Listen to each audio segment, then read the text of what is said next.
Hello and welcome to the Power of Words author panel. My name is Theresa Davis. I am the literary director for the ArtsXchange, which is located in East Point, Georgia. And I have to say my spiel now. The ArtsXchange is generously supported by a grant from the Community Foundation for Greater Atlanta and the Metropolitan Atlanta Arts Fund. Additional funding provided by Fulton County Arts and Council under the guidance of the Fulton County Board of Commissioners, Georgia Council for the Arts, through appropriations from the National Endowment for the Arts and Georgia Humanities Council, along with our board members, sponsors, and community partners. And I would like to thank you for joining us for the Power of Words author panel. Today, my guest is Aminata Cairo. And yes, I'm trying to figure out, I'm doing stuff. I'm trying to figure out how to get my picture up on the screen because it's weird. I know what I'm doing. There we go. Hey, Aminata.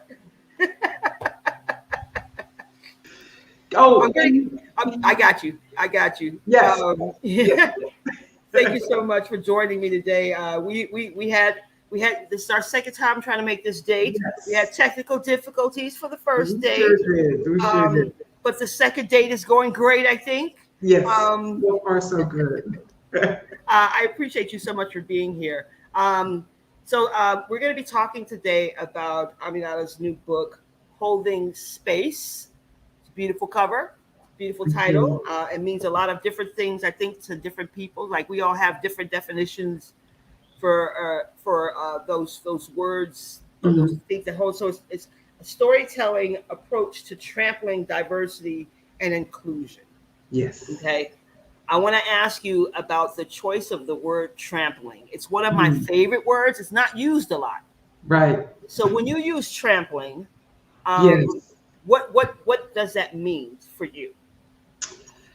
Well, so you're trampling. I think of the act of stepping on and stomping, literally. I think diversity and inclusion, especially diversity, has almost become like a dirty word. It's become cliche, and so I do want to step on it, but also as a stepping stone, you know. And so because also like a path you trample on, you stomping on the path. Right. So trampling, however people want to take it, but literally I am taking from that and going beyond. And part of it is that we need to do this to it to get beyond. So right. I mean, because I think that, trampling to me definitely says that, because I think a lot of people try to say things like, we're going to like root out or destroy or get rid of. No. It's not going in. It's not that it's not possible. I think sometimes that approach is like banging your head up against a door and expecting it not to hurt every single time. Right. Yeah. So I think I think word choice is very, very important when people are talking about these things. And when you talk about holding space, right, what does that mean for you? Well, it starts with the premise, first of all, that we are all connected. So we are all part of it. And a lot of times in the diversity and inclusion approach, we talk a lot about division, the oppressor versus the oppressed, like you have a good side and a bad side. So, but it starts with it that we are all in this space together, but it's about how are we in relationship to each other in that space, and how we are in relationship with each other is shaped by a particular history, a particular colonial history, particular way of conditioning and behavioral patterns. And so, but we can change how we stand in relationship to each other in that space. But first you have to understand how it works and then give room to make choices about how to do that differently. But it requires literally to hold that space and to see where we are and like, okay, this is how you enter, this is where you stand, okay, get it, and this is where I want to go with it. I got so excited about our conversation that I forgot to read your bio. I'm going to do that now. Aminata is an independent consultant and former lecturer of inclusive education at the Hague University of Applied Sciences, the first and only research professor in the Netherlands of African descent. That's impressive, and kind of sad. Yes, and Um, I think since I've been gone, there's it's yeah, I don't. It's like I don't even know what's there. Right? Yeah.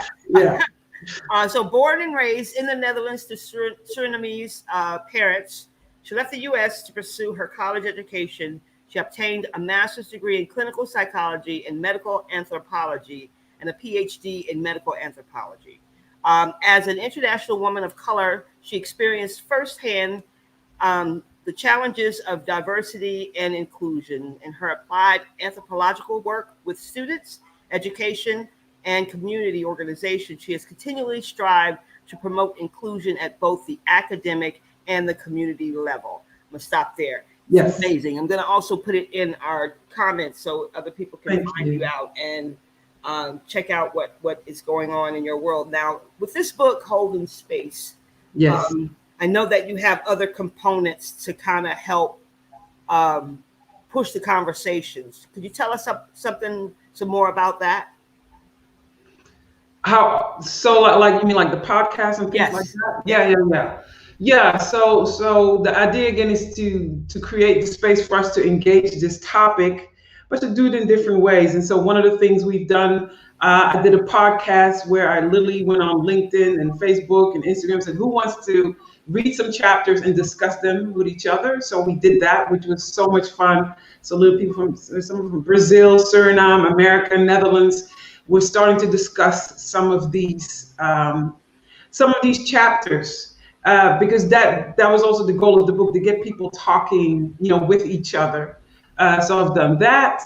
The book presentations. I mean, I just moved to the U.S., but we started with book presentations. With also, it's not just people come and listen, but they also participate, and there is singing and there is dance as part of the presentation.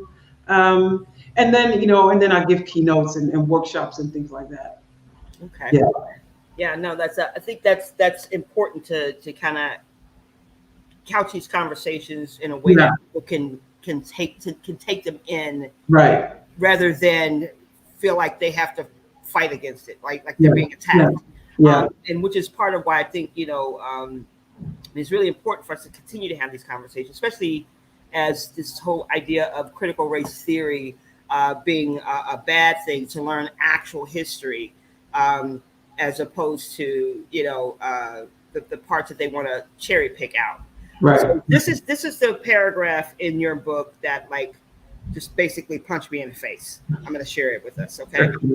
Children still learn about abstractions of the real world rather than the world itself. One of the greatest fears teachers have is that children will bring the real world into the classroom. They are not concerned about the beauty they might bring, but fear the potential of darkness from outside that might filter in and settle into the classroom. Yes. Yeah. So that's one of the things that when I was in the classroom as an educator, I encouraged the life moments. Like if Yeah. someone said something that was kind of off the top and ridiculous, we turned it into a learning period. Right. And that learning could be, okay, let's go outside and take a walk and talk about this together as a group, or let's take a field trip. We're going to go take you to this museum or take you to this store where we can see how people interact with each other and how it's supposed to. So I think that that's one of the parts I think about the classroom education that really kind of bums me out sometimes, that children are not allowed to be their entire full selves, when they come into the classroom. And I think that goes beyond race and other things too. If they can't bring them true selves into the classroom, then what they're taking out of the classroom also loses some of its trueness, in my opinion. Not that I'm a professional or anything. It's not like I taught in the classroom for 30 years or anything. I didn't do nothing like that. So when you talk about being the only person of color in the Netherlands. How was that? Well, how was that? Well, first of all, I grew up there. I mean, the first 18 years of my life, I lived there. Um, and then I came to the US and still went to predominantly white institutions. You have to be very clear again about your environment. You have to be very clear about um, that it is different. So you're not just a research professor, you are the Black research professor, and it keeps coming back. And so, yeah, how was that? I mean, it was okay because I went in with my eyes open. And even with my eyes open, I still came to the point after 3 years, like, okay, I'm done. I've done it. I've done my best. I can only go so far. And it's time for somebody else, and I'm done. But I did it with my eyes wide open, and so you adapt your expectations, and sometime and you have to be very strategic. You know, but part of that again came out of my experience being a professor at a white institution. So all those experiences you take with you, you don't get like, oh, I'm so surprised. No, I'm not surprised. I know how it works. I know where you are, and I just have to make a decision. Am I going to go along with it or not? Am I going to correct you or not? Am I going to expend my energy on you or not? But I got work to do, and in order for me to do my work, I have to, navigate in a certain way. And so I think the point where I was at in terms of age and life experience, I was able to do it. Maybe 15 years ago, I would not have been able to do it because I would be like, oh my God, I can't believe now. I'm like, yeah, whatever, move along. I got work to do. Yeah, yeah. You know? No, Yeah, it's always interesting. I've I think 2020, and we talked a little bit about this, before our official date.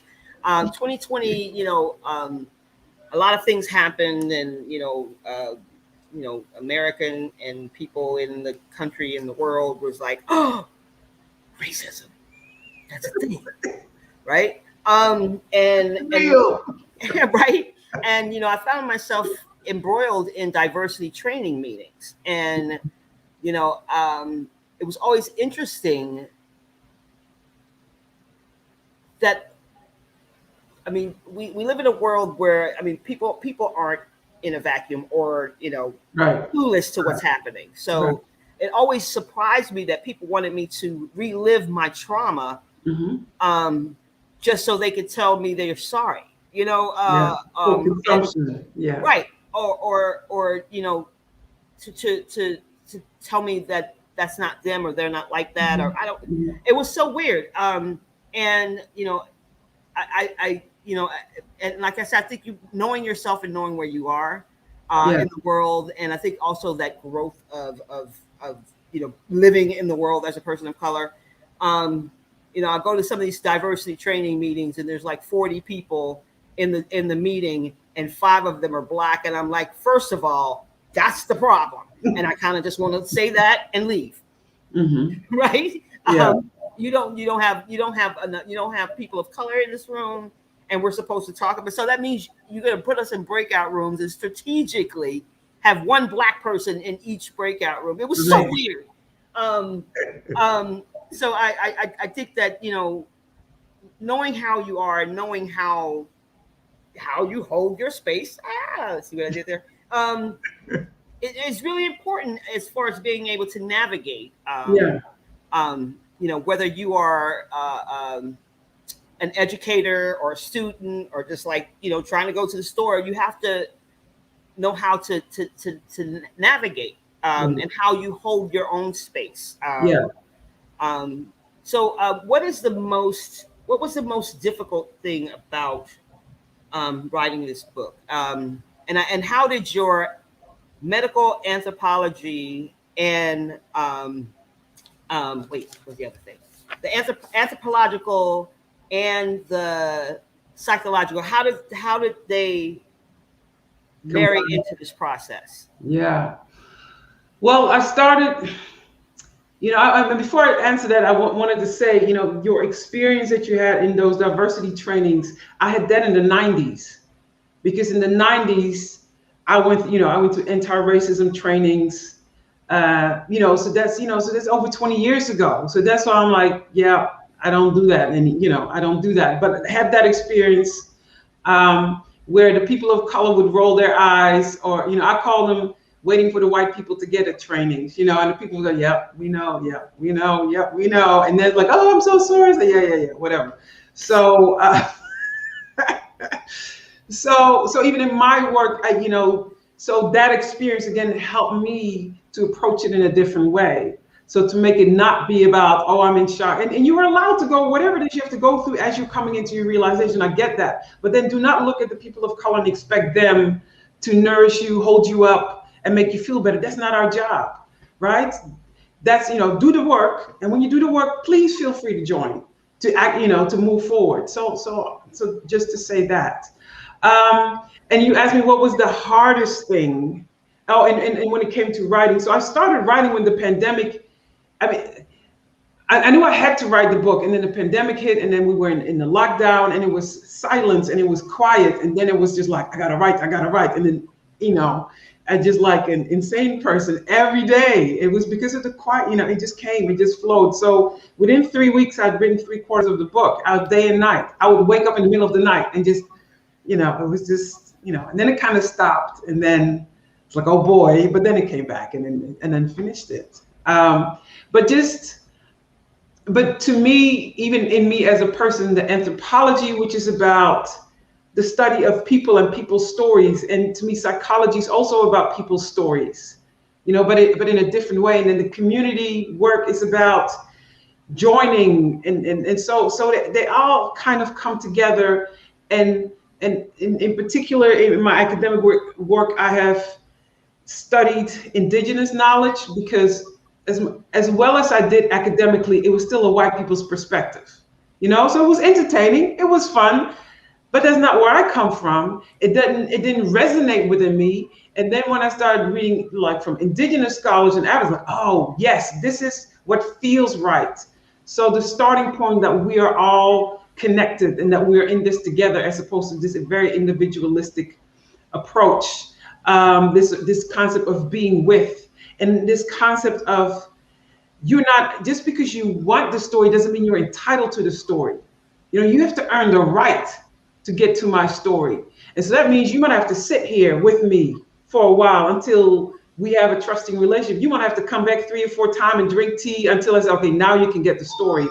All that in how we, because when people, oh yeah, storytelling, yes, I agree, we need to tell stories. No. You need to hold the space for the story. And when you are ready, and if I have earned it, and if you feel like sharing it, then you can share the story in the space. And until then, I just got to be patient and respectful, and create the conditions so you feel safe enough to tell that story. And I have to prove to you that I will honor your story. So all that was very clear, and all that filtered into this. And even also, I wanted to make the material accessible, so I knew I was going to use storytelling, but I have a lot of experiences and a lot of good examples, but they were other people's stories, and it's like, I'm not going to share that. So it became more and more autobiographical, also because, again, I have to honor, I'm honored that people shared their stories with me, and it helped me, but that doesn't mean I can just share those stories. And the stories I did share about other people, I got their permission. Yeah. No, I mean, I think that's important. As a poet, I'm a professional storyteller as well. Whenever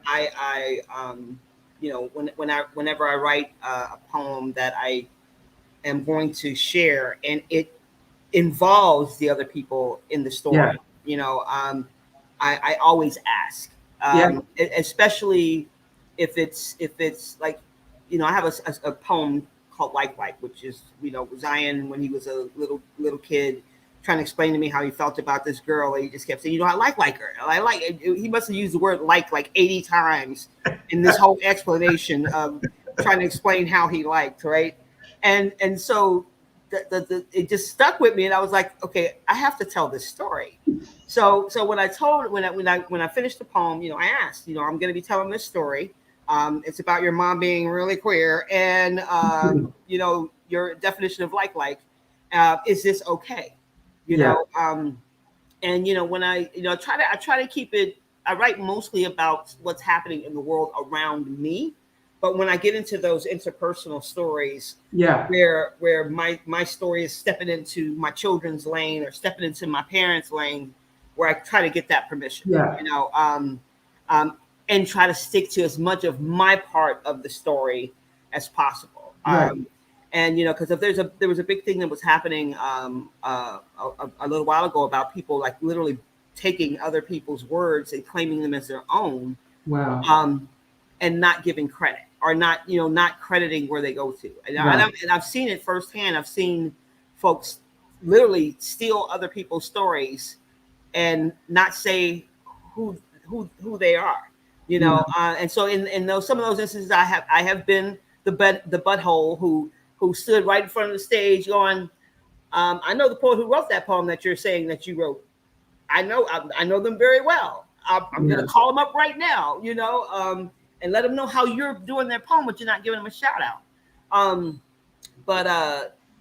Yeah, plagiarism bad. So yeah, when we talk about how our stories intersect and how our stories overlap, I think in the section of the book where you talk about appropriation, Yeah. I think that's the part where that idea stuck out to me. I would like for you to share some parts about, especially when we talk about the storytelling and the sharing of stories.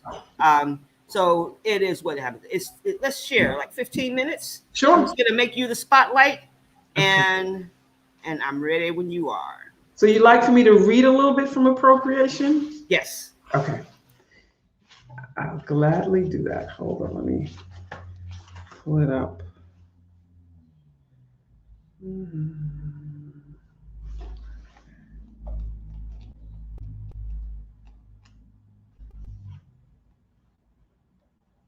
Okay. Appropriation as colonization. As a postdoc student in the US, I had the honor to present at a conference in the Navajo Nation. After landing in a remote airport, it took another 3 hours by car to get to the town where I would be presenting. The Arizona landscape was beautiful, yet desolate at the same time. I would pass remote little houses, wondering how the people survived with no other houses or people in sight. I passed through one stoplight towns until I got to the college town that was my final destination. There was an odd familiarity, although I'd never been there before. Then it hit me. This was like Appalachia in the desert. Appalachia, where I spent my formative years in college, had left a big imprint on me.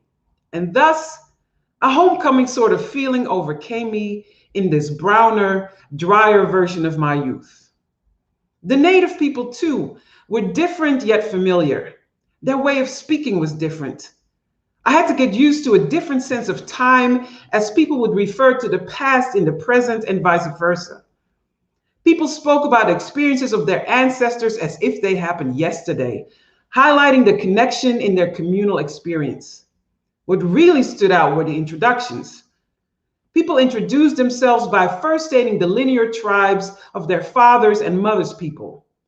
Instantly, I was taken back to both Appalachia and my Surinamese roots, from "Who's your kinfolk" in Appalachia to my cousin introducing me as "This is so and so. She's from my Bere family," meaning womb family. She announced that we were related through the mother's side, descendants from one womb, which is considered stronger than the Brudu family, the blood family, the members of the father's side. In Suriname, too, then, you generally are not fully acknowledged until people have an answer to "Who's your mother and who's your father?" Across Native American, Appalachian, and Surinamese introductions, the affirmation of lineage and connectedness stand out. But so too does a sense of honoring where you come from and whose shoulders you stand on. This sense of connectedness and honoring translates into a tradition of giving and exchanging seen in each of these cultures, in particular in their art forms. These three cultures also share a history of being under-resourced and experiences of outsiders coming in and exploiting their resources.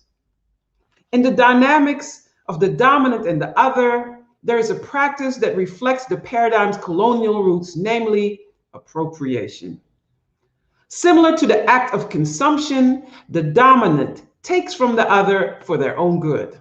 However, while the purpose of consumption is for temporary nourishment or enjoyment, in appropriation, what the dominant does takes this practice a step further. The dominant takes elements from the story of the other and not only uses those elements, but claims them as their own. The dominant does this to enhance their own story. Now, there's nothing wrong with taking or borrowing from each other's stories. After all, our stories are connected anyway. In many cultures, this is even encouraged. In the African American juke joints, where jazz and blues are played, people are encouraged to take what is given in one another's music and to elaborate on it. The blues aesthetic acknowledges the important role of enhancing and elaborating on what is given. It shows our capacity to grow and excel through sharing stories. Similarly, in tap dance or even break dance challenges, one presents their work in the circle as a statement, and the opponent is invited to elaborate on it. Each can use parts of the other's dance to bring their own performance to a higher level. It might be constructed as a challenge, but also functions as a gift. In hip hop, sampling of classic R&B music has led to the younger generation reconnecting with the older generation and validating their musical roots. In the Appalachian culture, there's a strong tradition of storytelling. The region is known for its skillful ability to entertain through oral mastery. In this region that has been marginalized and under-resourced, storytelling has not only served as entertainment, but also as an important social bonding tool. Stories and the storytelling tradition are gifted and passed down through the generations. As such, the idea of individuals honoring who they are as a people is always present. Similarly, when I was on a Navajo reservation, people showed me their blankets as heritage heirlooms. They weren't just proud of their craftsmanship, but of the tradition itself that had been passed down through the generations and of the way this represented their family. This is the difference I see between the indigenous and colonial approaches. Among the indigenous, there is an honoring of those whose stories have been gifted. The colonial version of this interaction is where somebody comes and simply mines the stories of others. They don't ask, they just take. There is no reciprocity or even consideration of reciprocity. They may justify their actions by claiming to preserve history, but this is hard to prove. Usually, nothing is put in place to support that claim. This colonial act of appropriation is about taking, unasked and unsanctioned, without giving due credit and in order to enhance one's own story. At its worst, the perpetrators of this cultural theft also make significant financial profit. We see this particularly in fashion and in museums. Indigenous groups have seen their art displayed on fashion runways without receiving any credit, financial compensation, or even inclusion in the production process. Museums are the bastions of thievery and display. They are a whole industry unto themselves. There are those who lump hairstyles like braids and dreadlocks in the category of appropriation. I personally don't necessarily see it that way. I don't think one particular group has the patent on certain hairstyles. However, what happened with Bo Derek in the 1980s was appropriation. Bo Derek wore her hair in braids in the movie 10. Now, everybody instantly knew that that was an African hairstyle. However, this hairstyle hit like a bomb. People, meaning white women, ran to the salon to get Bo Derek hairstyles. Wait, what? Bo Derek hairstyles? Yes. And people were dead serious about it. No mention, no acknowledgement of the African heritage represented in the hairstyle. This was a new cultural phenomenon. Black women were left scratching, or rather patting their head, wondering what just happened. The phenomenon of appropriation is so painful because it takes place in a particular context, a particular story. Again, there is nothing wrong with gifting, borrowing, and exchanging stories. However, in the case of the Bo Derek hairstyle, there is a historical story of African exploitation and colonization, of centuries of oppression and being mined for environmental as well as human resources. Having one story taken once again and then being displaced as if you never existed is not only disrespectful, it is just painful. This appropriation is possible because of the sense of considering oneself as disconnected from others, as a separate individual entity, which is one of the biggest mythological pitfalls of Western philosophy. Our indigenous cultures teach us that we are connected at any given time to everything and everybody. What we do affects others. It imbues us with a certain responsibility, whether we want it or not. Even when you act and progress through life solo, you never know who is watching, listening, or inspired by what you do. Hence, appropriation, especially within a context of historical marginalization, can be so painful. A simple oops or oh well, that is my blind spot does not touch the gravity of the damage and disruption that appropriation might cause. I experienced this with my own young staff when I was a lector. As lector, I led a research team dedicated to inclusive education. From the beginning, I felt it was important to have a unit specifically dedicated to students. If we were to work on changing the culture of the university, we could not do it without its biggest constituents, students. I created the student branch and hired young people to lead it, all recently graduated but close in age and experience to the students. Their story was immediately complicated by the fact that people kept referring to them as students.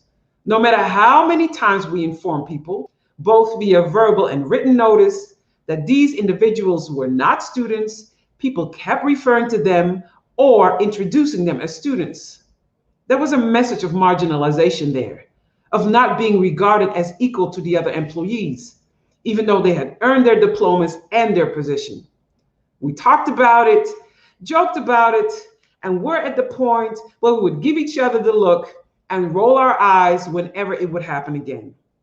We would vent to each other when necessary, but addressing it became so useless that we hardly bothered. It is within this context that they had their experience with appropriation. One time, we were invited to an event where the work of the student branch was heralded and displayed. It was obvious that the presenter had not done 2 minutes of research on what our work actually entailed, but they were more than happy to brag about it. The presenter started by referring to my young staff as students. We looked at each other, gave a deep sigh and an eye roll.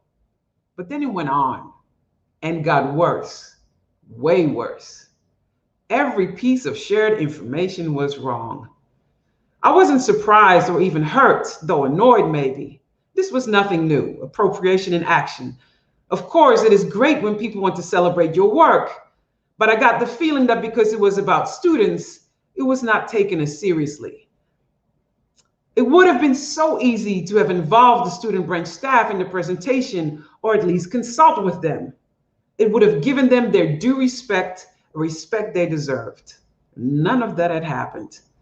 As the only Black lector, I was used to the tokenism and appropriation. For me, that was par for the course, an unspoken part of the job description.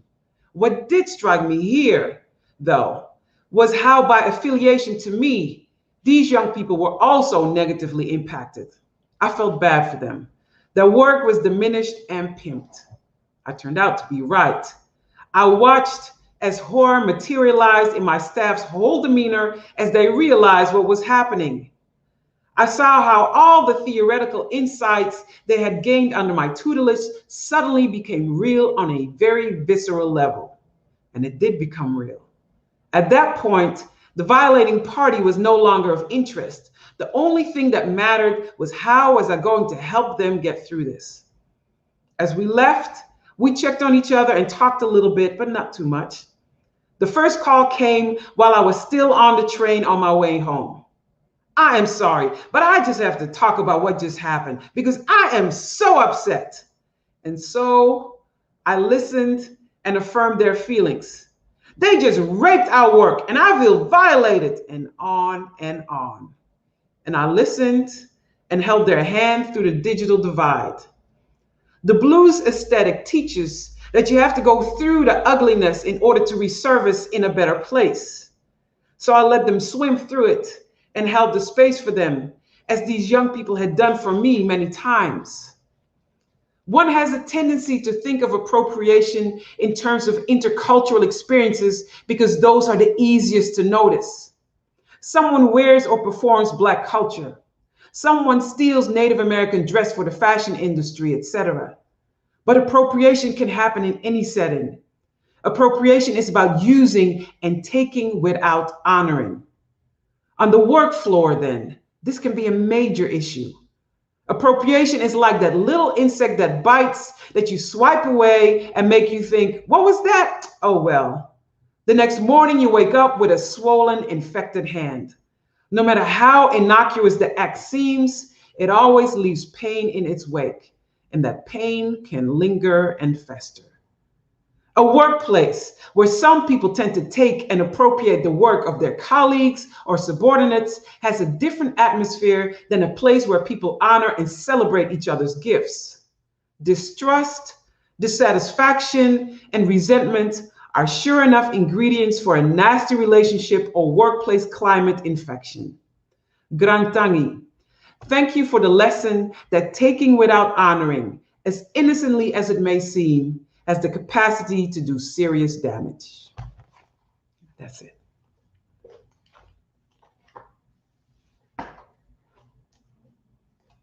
Back in the stream, there I am.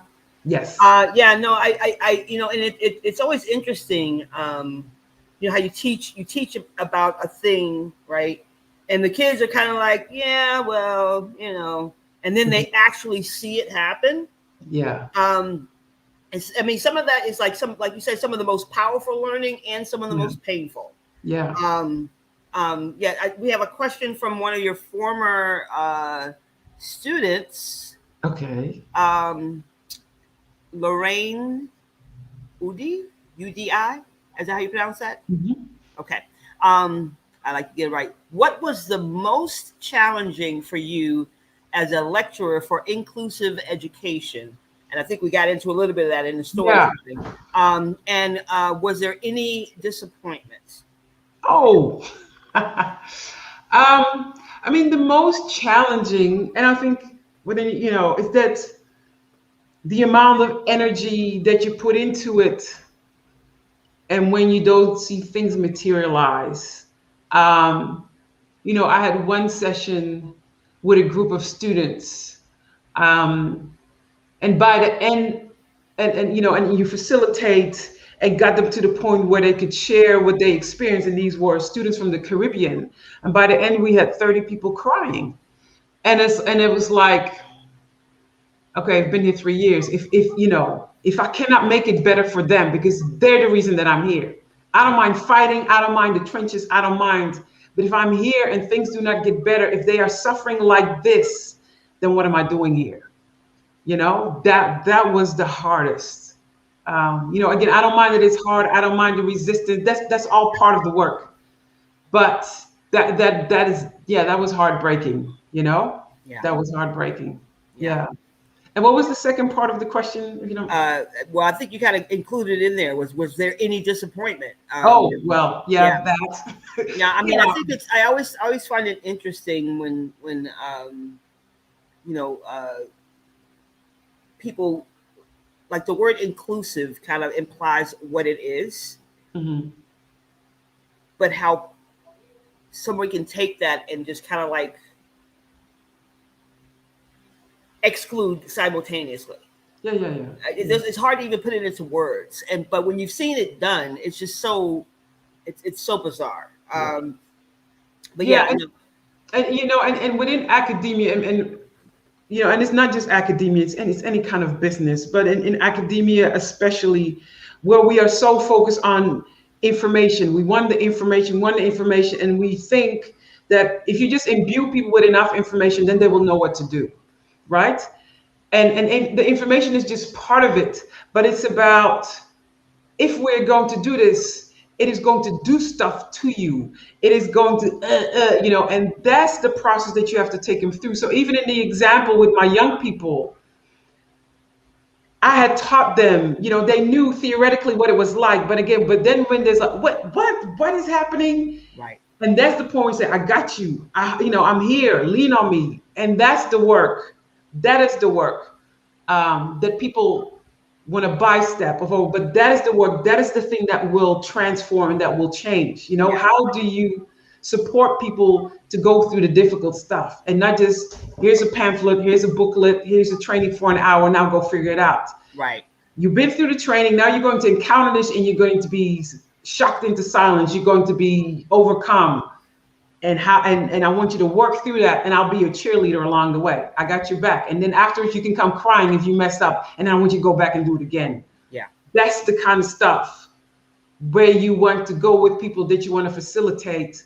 And I still believe in it, or I wouldn't do this work, but at the same time, institutions are just not designed that way. yeah, It's like the checklist, or like, have you done the training? We want them to get this training. Okay, you want them to get this training. Where are they in this process? Are they brand new? Have they been here for 10 years? I mean, there's all these other factors, because I'm dealing with people, yeah, and when they break down, then what do you have to support them? Because they are going to break down, yeah, you know, what do you have to support them? right, And then there's nothing, yeah. you know? I mean, when I go into classrooms, and I mean, you're dealing with mostly adults, Yeah, in a classroom situation. So I work with a lot of young, very young people, right? yeah, And it breaks my heart every time I walk into a classroom and a teacher tries to tell me who the bad kid is, yeah, right? And the level of disrespect that implies. So I have this firm rule whenever I go into a classroom that teachers are not allowed to tell me anything about yeah, the children. I will meet them where they are. yeah, And also this idea that if you have this group of fourth graders, that they all have the same knowledge. Every kid comes from a different place. and should Everybody behave has the same their way. own, right. They have their different toolboxes. They have their different Yeah, holes in the foundation of whatever education they have. So you can't like treat them all the same. yeah, Which is part of why I think teaching in a private school setting kind of spoke to me, where I had yeah, 14 kids. I knew with 14 kids, yeah, I'm probably going to learn way more about them than I ever wanted to know, yeah, but they will have that chance to grow in that space, right? yeah, Instead of me trying to like drag them all yeah. someplace. But, but you but Go you ahead. had 14, and the Yeah, average classroom is like 29. When I go to Ghana, a classroom is 90. I know that's wild. Good luck. But even when you were talking before, when you said when children would bring the real world into the classroom, and you say, okay, let's go and find it. That says a lot about you as a teacher, about your confidence as a teacher. And I think, in defense of our teacher, for a lot of our teachers, that confidence has been stripped away. Yes, yes, They're not allowed to, right. because how you're being judged and coached as a teacher is about the checklist. Yeah, And yeah, so our teachers are brilliant, but they're denied their brilliance because you have to stick, but they got to learn the test. yeah. No, So please don't bring the stuff from outside in, because I have to, when they are being evaluated and rewarded and punished based on, did you prepare them for the test? And so right. these teachers who have so much, because I don't think you become a teacher to prepare children for the test. No, You become yeah. a teacher, hopefully, because you're excited about learning and you want Love to it. share Yeah, and do this journey with these children, students, little ones, older ones. But the structure denies you and strips you of that more and more and more. And that's why a lot of times we focus so much on what the children should do. No, we should focus on the supports that the teachers need so that they can be their best, and so that they can be comfortable, so that they can be experimental. And that then they take, you don't want a teacher going, oh my goodness, oh my goodness, oh my goodness, please don't bring anything in here if it veers off what I'm supposed to do. Right. And unfortunately, we do. I've had over the last 2 years with all the changes and all the things that have been happening, I've had so many conversations with my fellow teachers who are still in the classroom, where they are just breaking down in tears because they love teaching and they are not allowed to teach. And even when we moved to this virtual platform, I had the opportunity of doing some virtual workshops, which are very weird and different, but we know it can be done. But like having teachers kind of just break down, after our sessions and being like, I really want to be in my classroom. And, I could bring you in because you're getting them to write. And we write funny stuff, we write serious stuff. And so seeing the kids get, engage, she misses that part, but she's not allowed to do that. She also is a poet. She's not allowed to do that. She can bring somebody else in to do it. That's true.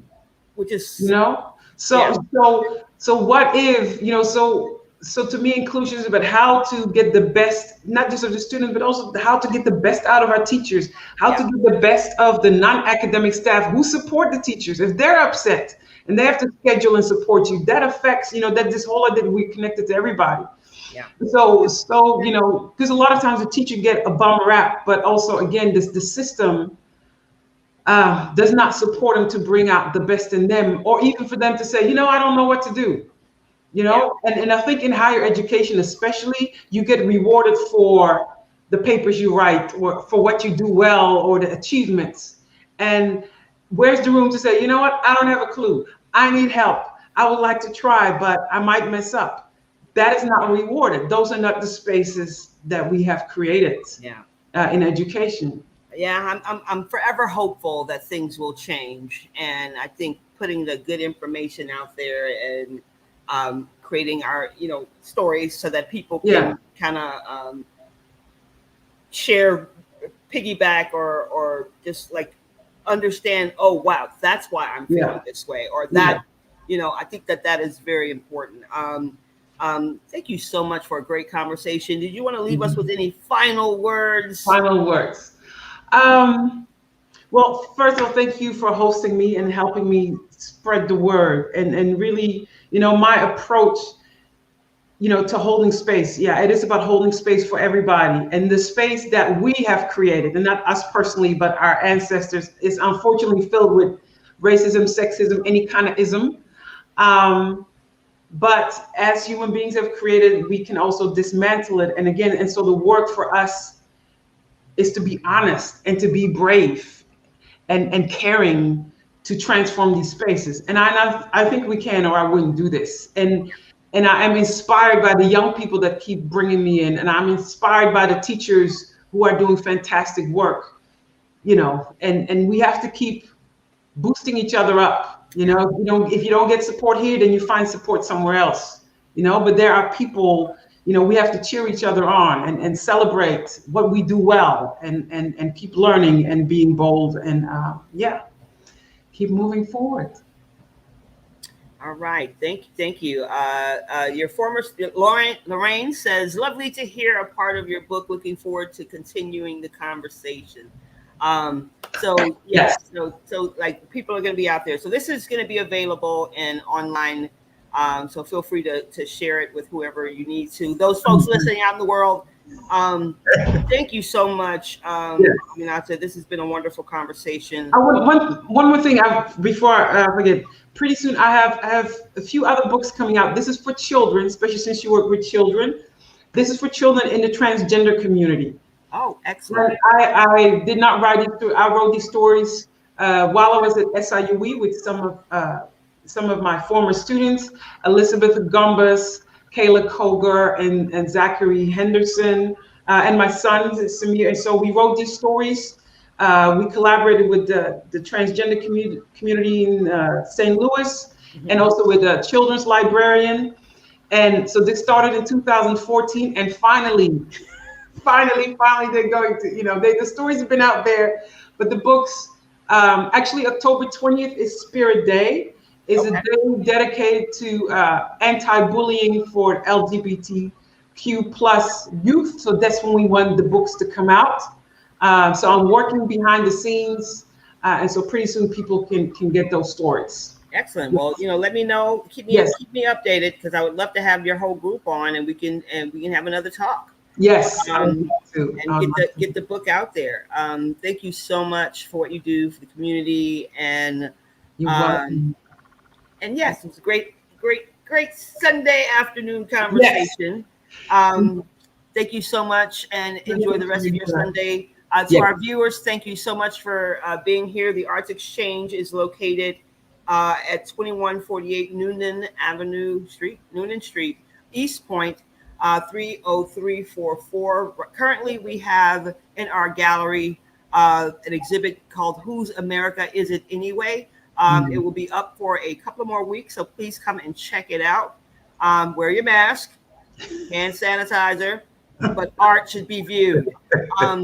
Thank you so much for being here, and have a great Sunday afternoon, everybody. Bye, Aminata. Thank you. Bye.